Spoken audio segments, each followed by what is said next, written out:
Hello, welcome back to another hair talk video. Today I'm going to be talking about the 12 things that I do and don't do that help promote healthy hair growth and length retention. This is similar to a video I made when I first started here on YouTube about the curly girl method rules that I do not follow. There's a lot of things that I do not follow.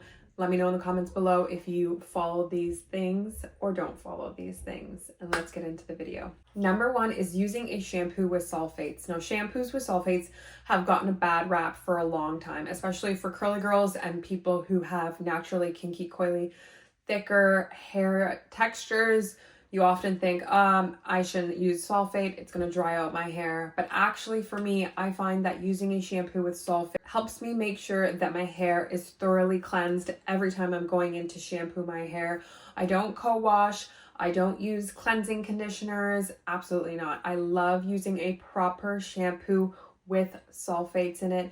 Scalp health is the most important thing. If you want to grow your hair healthy, if you want to retain your length, you need to make sure your hair is getting thoroughly cleansed, especially your scalp. And for me, I do that by making sure that there's a sulfate in my shampoo. Number two, I make sure to skip, whenever possible, slick back tight hairstyles. So this includes the super high buns that are slicked back, the high ponytails, anything that's like a half up, half down, super slicked, the low buns, kind of like when you think of like the clean girl aesthetic, like that center part, like the deep, perfect center part, lots of gel, the hair is super tight, it's just too much tension, it's just too much pulling. It is a recipe that is going to end up in disaster. It's super cute and it's super trendy, and I understand why it's trendy, but over time you're gonna end up with thinning, you're gonna end up with breakage, you're going to end up with potentially worse conditions like alopecia or a thinning hairline way before you were ever due to have a thinning hairline. Number three, I try my best to limit the amount of gels that I put into my hair. I only ever use an actual gel in the lengths, like in the body of my hair, if I am doing a wash and go just for the hold, and that is a total of maybe 2 to 3 times a year, if. Other than that, I don't like gel. I don't feel like I need gel. I'd rather avoid doing a hairstyle that requires gel just because I hate gel so much. I don't like the product buildup.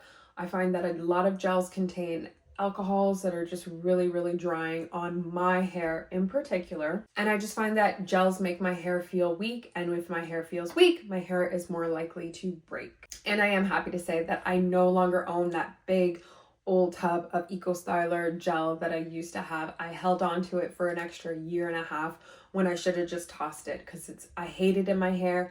It leads to a lot of flakes and it leaves my hair dry, and I don't want it in my collection.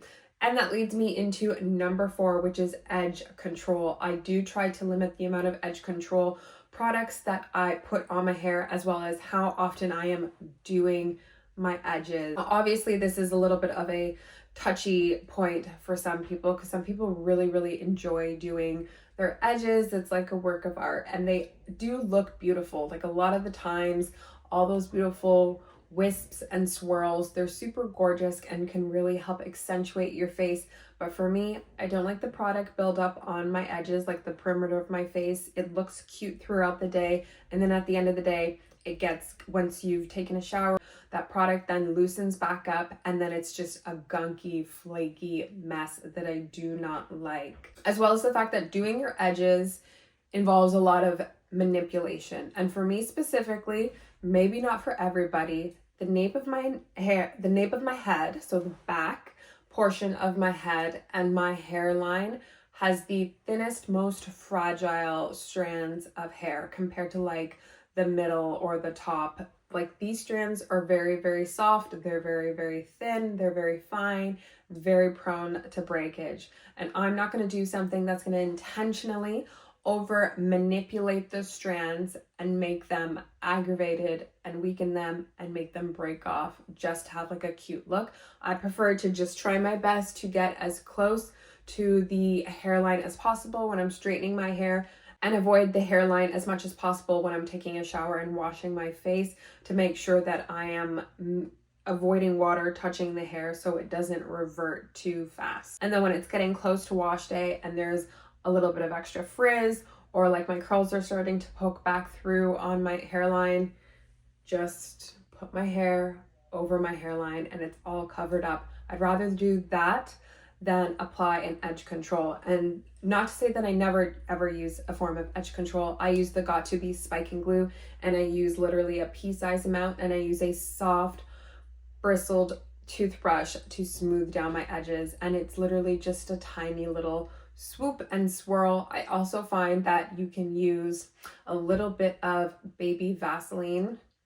That works great as well if I'm looking to kind of just defrizz the edges and smooth them back out. Obviously, Vaseline is not going to hold as long as gel or an edge control product, but if you are looking for something to kind of just smooth back down your hair, Vaseline's a great option, and then wrap your hair 5-10 minutes and then your hairline is flattened back out. Number 5 is I try to avoid going to bed with wet hair. I honestly can't remember the last time I went to bed with wet hair. This is a huge one, especially if I'm doing a braid out. I have done a braid out before where I have done it on wet hair, not even blow dried, like wet hair, braided it and went to bed. And it's just too much mess. I don't like the fact that it takes extra days to dry the hair. That means you're having to keep your braids in longer when the goal is to do a braid out. And the longer your hair is wet and damp, it's just a breeding ground for bacteria and for you to end up with things like dandruff and dry scalp and flakes. And oh my God, going to bed with wet hair that is not even in a braid, that is a for sure way, if you have kinky, coily, curly hair, to end up with a massive amount of tangles and extra frizz. Tangles, frizz, dryness, breakage, no length retention. So I highly recommend you do whatever you possibly can. Structure your days as best as you can.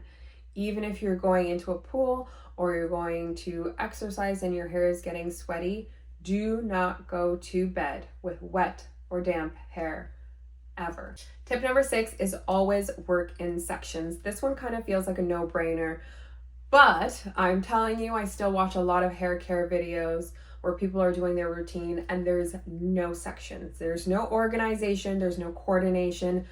Doing your hair in sections allows for you to have overall great hair care for the entire portion of your head. So from the moment I start my wash day routine, I'm pre-detangling my hair in sections. And then after I shampoo, I put my hair in sections so I can further detangle. I'm applying the conditioner while it's in sections.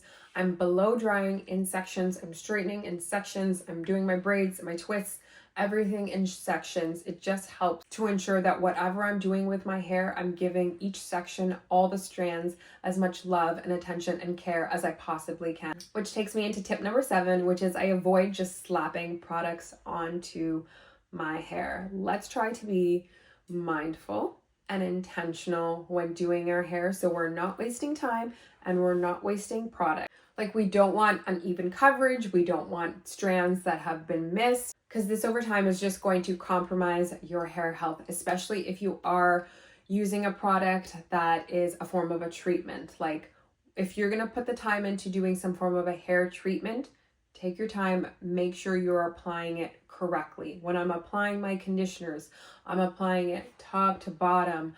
I'm working it in my hands, I'm working it in my hair. I'm making sure it's thoroughly coating every single strand before I move on to another section, because I don't want any parts of my hair getting missed, especially when applying heat protectant spray. This is a huge one. I think this is like one of my new pet peeves.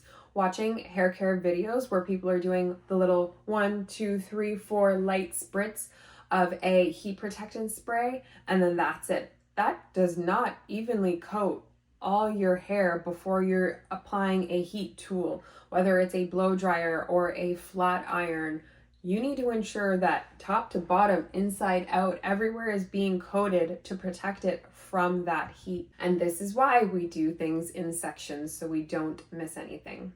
Number 8 is always detangle your hair thoroughly before washing. So whether your hair is straightened, stretched, curly, whatever form your hair is in, regardless of the type of hair you have, you will increase the amount of tangles that you get and increase your chances of your hair matting if you are not removing any lingering shedded hair or hair that has broken off and is wrapped around the rest of your healthy strands, right? The point is, you will naturally, as time goes on, have hair that will shed, especially if you're coming out of a protective style. Please listen, do not come out of a protective style and then go straight into washing your hair. Especially, like hypothetically speaking, you kept your protective style in for 7 days.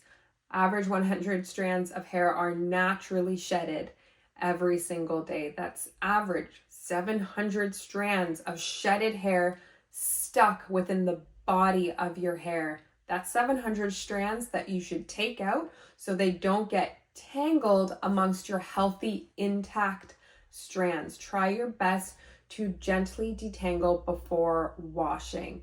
No tangles, no knots, as best as you can. Use a cheap conditioner with lots of slip. Use oil, use something, wet your hair, whatever you have to do in order to thoroughly detangle your hair before you go in and apply shampoo, which is going to dry out your hair. And then you start manipulating those strands with your fingers. You're rubbing, you're rolling, you're twisting, the strands are bending. They're going to get tangled. So help make your wash day process run smoothly by pre-detangling. Number 9 is I try to avoid wash and goes. Obviously, I try to avoid wash and goes because I am a straight hair natural for the majority of the time. My hair is either straightened, stretched, or in a protective style. I truly enjoy looking at other people's beautiful wash and go results, but for me personally, a wash and go and my lifestyle just don't match. I do not feel like doing my hair every 2 to 3 days. I don't like the fact that my hair gets dried out. I don't like the tangles. I don't like the breakage. It just does not match me. And I also feel like a wash and go, just the final result, the final look just doesn't match my personality in the season of life that I'm currently in. I prefer like the straightened look or a stretched look or a protective style. So I try to avoid the wash and go. And not saying that you should also avoid a wash and go, but just keep in mind, look back and reflect if there's a style that you may love or you may not love, but a style that you're doing, a practice that you may be doing that you know causes significant dryness, brittleness, breakage. Why would you continue to do it? Just think about it that way. Why? Is it serving you? No, a wash and go doesn't serve me, so I'm not going to do it. Plain and simple. Okay, I have 2 left. Number 10. This is a big one. I have not tried a keratin treatment, and I don't think I will ever try a keratin treatment. There is, from my point of view, there is this new movement of people who are exploring alternate forms of chemical processes to loosen up their curl pattern or make their hair smoother or manageable or whatever, or just straighter or shinier. And if you're a person who's from the past that used to indulge in perms and relaxers, you know that all this new stuff is just another version of a perm and a relaxer. Harmful ingredients that I do not want on my scalp, harmful ingredients that I don't want soaking into my body. For instance, formaldehyde and whatever other ingredients that are in these products. I just tell myself that they're toxic and they're not for me. If you'd like to correct me, if I am wrong, feel free to. If you have tried a keratin treatment, let me know your experience. But for me and for anybody else who's ever been a person that permed their hair or relaxed their hair, I'm sure you remember that nasty, toxic, poisonous smell, the burning sensation on your scalp, the scalp burns, the scalp sensitivity afterwards, the scabs, how brittle your hair was. Yeah, your curl pattern was more looser and you thought your hair was thus more manageable and tolerable, especially if you were a kid or you were a young teenager just trying to figure out your hair. Those higher up female figures in your life would have said, let's perm your hair, or this is a good option. After a while of perming your hair or relaxing your hair, you know very well it's just not safe, it's just not healthy, and it's just not worth it, in my opinion. And even setting aside the smell and the scalp burns and all the other negative health side effects, these chemical processes really do break down the integrity of your hair. They're meant to weaken those bonds that make the structure of your hair. And over time, how are you going to build that back up? It's not easy to build that back up. Just like people who are trying to build that back up, that structure, that integrity from heat damage or from color processing or physical damage, it's not easy. And I just don't want to add another thing that could significantly weaken my hair. I color my hair once a year. I color it jet black because I like the shiny vibrancy of it. And I think that's the only chemical processing treatment that I am comfortable doing with my hair at the moment. Number 11 is I try my best to carefully choose products regardless of if they are silicone free or not silicone. Silicones have gotten a bad rap, especially if you've been on YouTube, watching YouTube for a long time. There was the whole no silicone movement. They're bad. They cause a nasty buildup on your hair that's not easy to come off, and then you're having to use a shampoo with sulfates, and then you're using sulfates, and that's bad. I use silicones in my hair, and thus I need a sulfate shampoo to remove product buildup, but I'm also a person that realizes that silicones create a very nice protective barrier around your hair. Silicones aren't all bad. Of course, we want our hair to breathe, we want our hair to feel soft, and we want our hair to feel light, but silicones can really be great for locking in that moisture. And for somebody like me who has low porosity hair, moisture comes in and out very, very easily. So I like something to help me lock it in, to help seal it in, to smooth down my cuticles. I love that. And the more smooth down your cuticles are rather than ruffled, the less frizz you're gonna have, the softer your hair is gonna look, the shinier your hair is gonna look. Like, there's a ripple effects of positive side effects that you can get from using a product with silicones. Just choose carefully and remember to thoroughly be cleansing your hair so you avoid that product buildup. And number 12 is I try my very, very best, and I encourage every single person to also try this. Do not rush yourself when you are doing your hair, and when you're doing someone else's hair too. This applies for just doing hair in general. Do not rush. You will feel so much less stressed. Your hair will thank you. It will respond better if you are not rushing any of the processes along the way. Don't rush that pre-detangling. It's important. Don't rush that shampoo. You need to be scrubbing the scalp thoroughly, as well as the fact that the more time you spend massaging in that shampoo and working in that conditioner, you're creating blood flow to your head, to your scalp, and that blood flow is great for promoting healthy hair growth. Don't rush that step. It's important. Don't rush the detangling step afterwards. Don't rush putting in your products. Don't rush the blow drying. Don't rush the straightening. If you want your hair to look good, you have a vision in mind, take the time and you can get there. I promise you, anything you're trying to do with your hair, if you take the time, you can get there. I'd rather you take the time now, be a bit slower now, learn what you need to learn, find how best you can move your wrist this way, this brush works good for you, this comb is not good, or whatever. Take the time now to find a routine that best suits you, and you will get it down packed and it will fly by.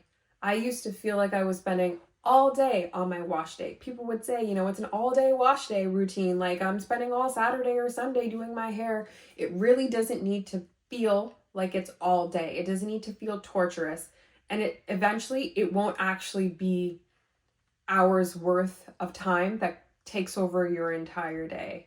Like, I can do what I need to do for my shampoo, condition, blow drying, straightening in like 3 hours for myself. And for me, I think that's a great amount of time because I know I'm not rushing the steps and I'm getting the result, the finished result, the final polished, beautiful result at the end that I want.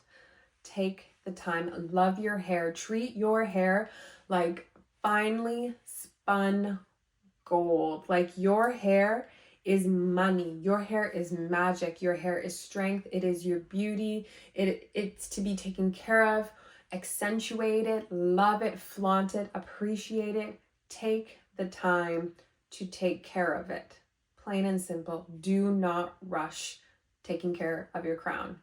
And that's the 12 tips, my 12 things that I think are very, very important to keep in mind when you're trying to grow long, healthy hair and retain long, healthy hair. And even if you are not on a journey to grow tailbone length hair or whatever, if you just want healthy hair in general, I think these tips can serve you well. Give this video a thumbs up if you enjoyed. Like, comment, share with all your besties, anybody you know that's struggling with their hair. I have a whole playlist. One's called All My Hair Videos. One is about all my wash day routines, and one is all the hair talk videos. So me and you talking about how we're taking care of our hair. And that's it. And I will see you in another video. Peace out.